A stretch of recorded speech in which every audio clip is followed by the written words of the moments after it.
Bob, good to see you again. What, two things. What pleases you the most about your club, and what frustrates you the most? Pleasing, I'll start with the good stuff early. Probably the defensive play, although I think that's dropped off here the last week. I think was difficult on the chances against, but the overall play and the progression of the young kids, the offense and the power play in specific need to be much better. Talking about the offensive power play needing to be better, was that kind of the thought process behind the Kuzmenko deal, and especially that power play with how successful he's been there? Yeah, and I think that's that's one of the specialties with the shot and in the history of him the last couple of years previous to this year with the scoring ability. Maybe get a different look to our power play and give us a different offensive feel to that. We've tried some other players, but that is what he does. Yes. Was your goal to not subtract from the existing group and just add, or did you also look at hockey trades, reconfiguration trades along the way in this process? We looked at them. A lot of times those get laid down now that may take place in future, in the summer and different things with, more availability and stuff. The focus, the group itself was to try to add specifically in that box or that area of some type of offense that could help on the power play. Did you look at any other minor moves, maybe depth forward, depth goalie, something like that, when you start kind of... Not as much depth. We looked at a lot of different options and had a lot of different conversations, went down different roads that didn't come to the end, some in our control and some out of our control. But like I said, focused on that one area. I think probably about 3-4 weeks ago, really narrowed down that area. Kind of the process. I'll walk you guys through the process. So, with the pro scouts and everything, so meet with them about a month ago, come up with the target need that we want on the offensive side, probably on the wing position for the most part too. Then you get a list and then you start knocking it down. Some players re-sign in places, some ask or more, and some control things that we don't control. And that's kind of the approach we took over the last probably 5 days. Then you see things kind of shake out more starting today too. Rob, how did you balance, say, maybe protecting some of the young talent that you probably got calls on with the targets that you were looking at throughout this deadline? How did you kind of balance, and weigh, that and whether, it was right or not right to pull the trigger? I think we were more specifically on the draft picked asset if we were acquiring something. You know what I mean by that aspect. It wasn't young players for something that may be here for a month or so. For us, it was more targeted. If we're going to help the team or try to add to the team, we'll do it in a draft pick type deal, which we did. Yeah. So say for instance,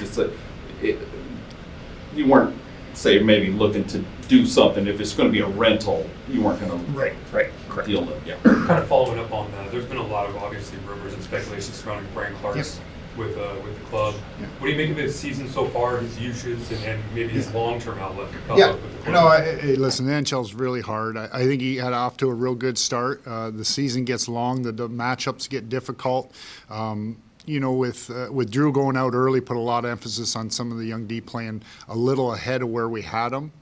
So it's come down. I expect them in these games down this stretch here. This is the important time for them, and to get back on that little bit of defensive structure that we need. You'll see the pairs tomorrow kind of go more favorable to where we were early in the year with Edmondson. I think he does a good job with Brant in that aspect. But we knew there was going to be some ups and downs with this season. Rob, sticking with Brant Clark, there was reports of kind of outside noise. Obviously, a player like that always gets calls, but there was reports that there was maybe some willingness to move him for the right deal. Can you just comment on if there's ever any? There never was. Where do you have Kuzmenko? Where do you see him fitting in the line? I'll leave that best up to Jimmy. He I could target a spot right now, but you've seen Jim coach, right? Give it a couple minutes, they're going to be all moved all over. So, but specifically in offensive roles, power play, and different things in that type. Tortorella was talking about Kuzmenko after the trade, and the word that stood out was inconsistency. Yep. How do you go about getting a consistent Kuzmenko with 20 games left in the regular season? Yeah, that's the work Jim will have to do there. But like I said, I don't think you'll. It's difficult to pinpoint a constant pair or constant forward line. With the way we do our rotations, guys are going in that. The consistency part, yeah, we've got to work with that. How do you balance that type of acquisition on the management side? Because on one hand, you have a player who has had goal scoring potential, 39 goals his first year. He had a really hot stretch after the deadline in Calgary last year.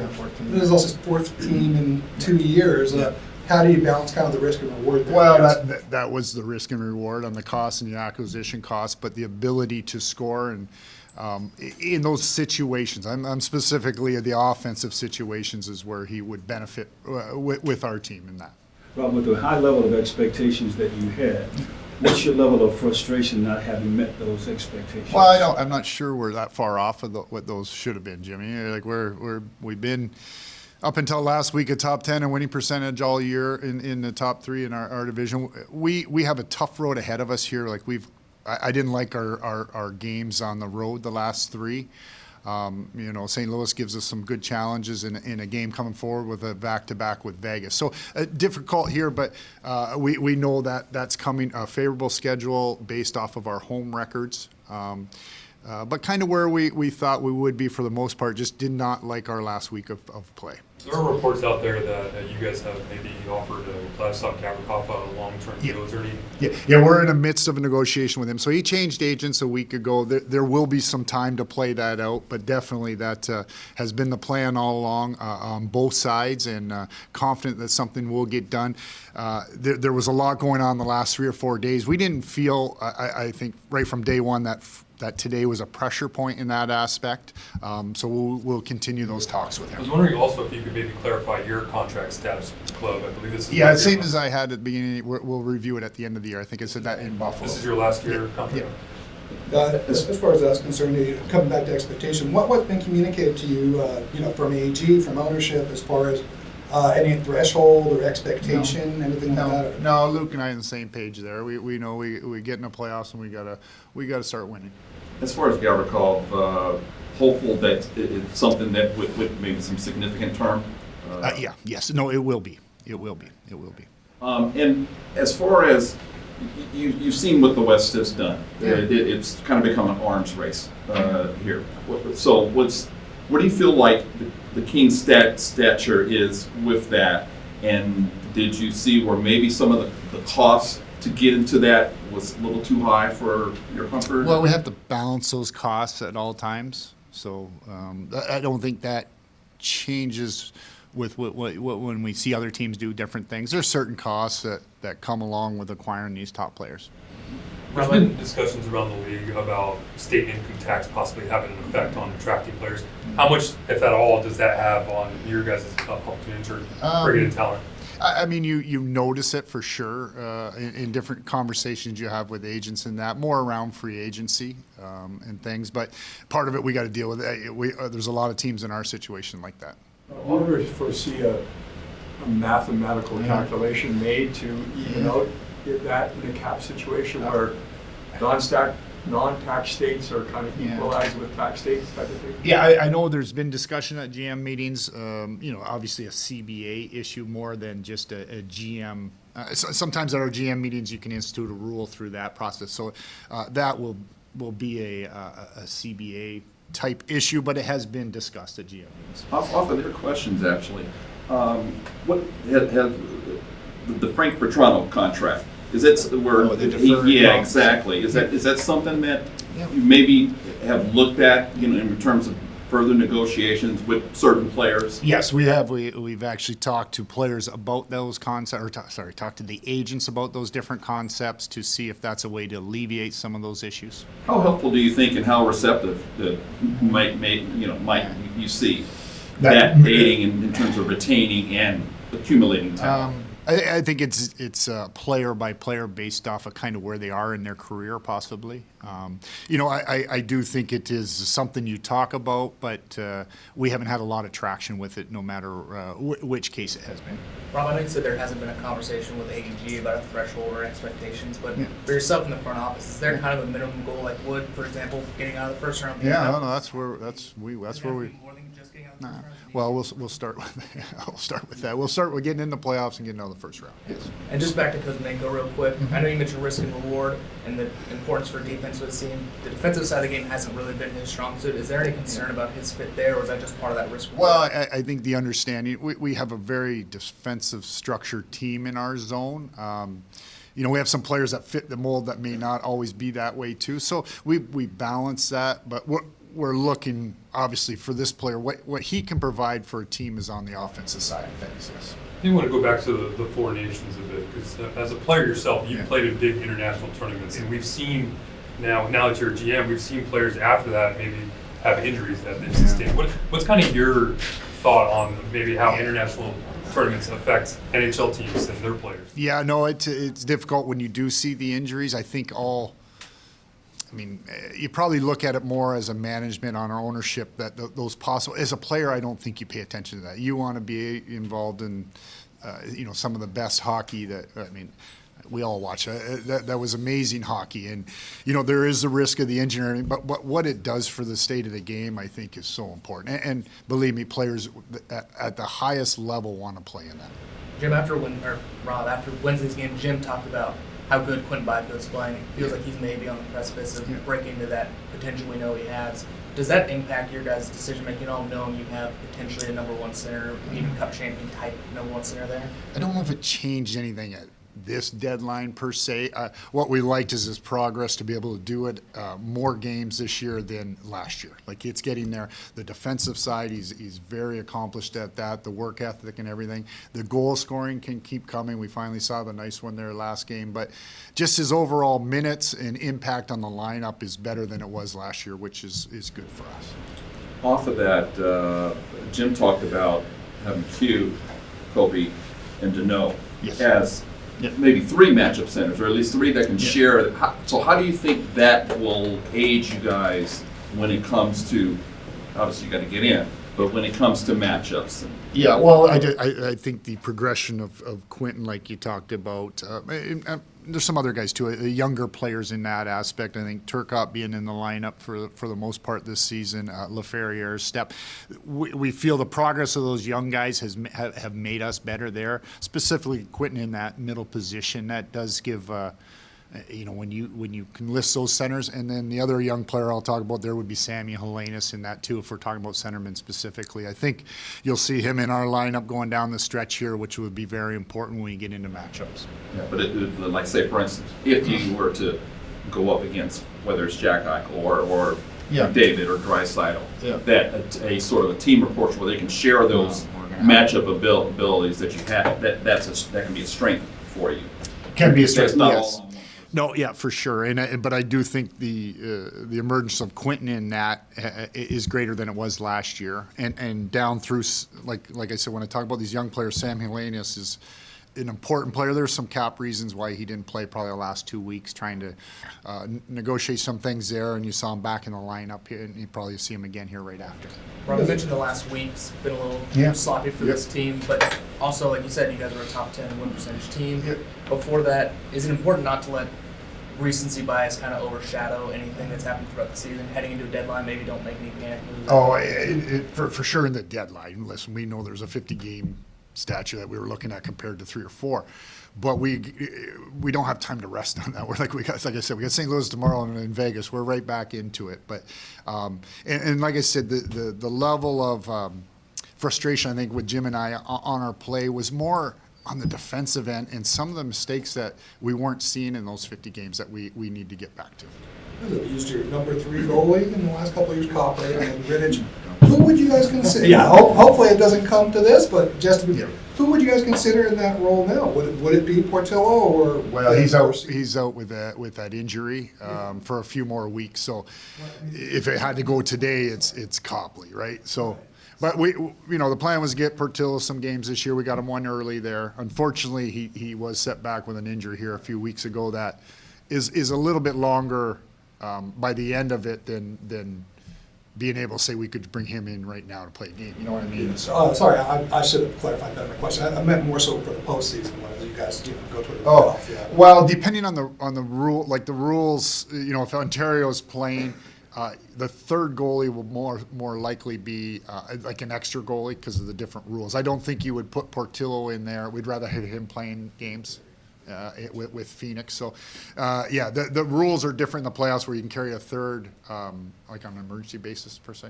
Rob, I know you have to be very careful in terms of talking about players on other teams whatsoever, but certainly there was a fair amount of stuff out there with regard to being connected to Rantanen or Marchand. Were you in on that type of player? Well, did you get were you able to get far or not really? Yeah, I mean, you're right. We can't. You're not allowed to really speak. I will say we were in on a lot of conversations, specifically around the offensive side of the game. I mentioned Joel Edmondson earlier. He came in obviously last summer with Warren Fogle and Tanner Jeannot as additions to try and, I think you used the term uncomfortable, get this team a little uncomfortable, maybe make them more suited for playoffs. How happy are you with those additions and that kind of change in philosophy? Try and play that way. Yeah, and I think both of them have delivered on that. The competitiveness. I think, like I said, the advantage we had early with Clark playing with Edmondson could really, we saw that as a good pairing. I think you're going to see that a little bit going forward too. We're trying to figure that out with Drew coming back, how we're going to do the alignment. But he does give you that steadying presence, physical presence, as does Tanner too. Tanner, he hits to hurt when he does, and it's noticeable when we play other teams in that. Rob, it's not uncommon to see a team play better at home than on the road, but this season it's been so drastic. Anything you can point to that's led to that? Not really. I mean, we do a lot of 11-7. There's a lot of coaching goes on at home with line changes where they have that. I think that does play into the home record. I'm not saying that gives us any reason to not be winning on the road. We've traditionally been a pretty good road team. I wish I had a much better answer for you, but I do, favorable home record coming down the stretch where we have had success. I know it's probably still early, but do you expect Kuzmenko to be available for tomorrow? I hope so, yeah. We're trying to get him in here today. We'll try to get him in here tonight. So he's on the way here. They're working on a flight here tonight, so that would be the idea, to get him in here and get him going. Rob, road power play percentage is one thing that really stands out. Yeah. In terms of one of those things where you look at it, you'd have to think if you were even league average, your road record would be significantly better. Is there something fundamentally you're seeing in terms of road power play versus home power play, or is it just one of those things? Not fundamentally. Our power play overall, if we added just the power play goals we had at this time of the year last year, that's a lot of goals for. I mean, it changes the record of a number of points, but also penalties drawn. We don't get a lot of power plays. I think we can do a better job of holding pucks down low, below the goal line, where penalties get called. Right now, I'm not the exact stat, but we are very low on penalties taken to begin with, and then our power play hasn't been very good. No, you confirm you're optimistic on Gavrikov. Typically, when a player changes representation, that's not a great sign for the negotiation, but in this case, maybe the opposite effect, or how has that impacted? I know it's only been a few days. But there was really not a lot of negotiations prior to that change, actually at all. So what it did is I think the new agency gets to know Gavi a little bit too. So, but like I said, there wasn't a pressure point per se on Friday.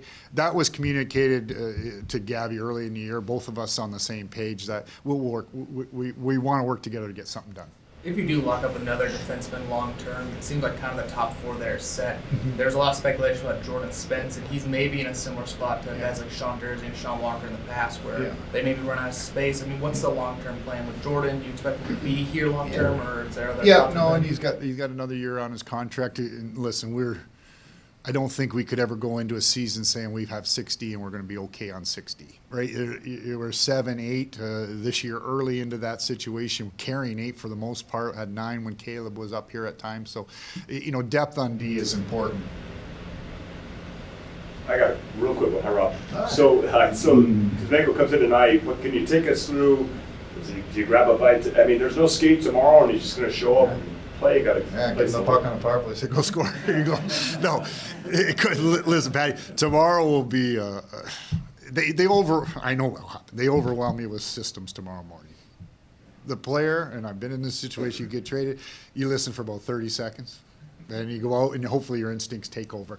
There'll be a constant teaching from now till the end of the season, but I know they'll sit down, you'll do your penalty kill, power play, 5-on-5, you'll do every system, but I mean, the guys that have been traded, you take that for about 5 minutes and move on, go play. So, but yeah, no, the players get excited to come in. I think players get excited to have these guys come in too, so.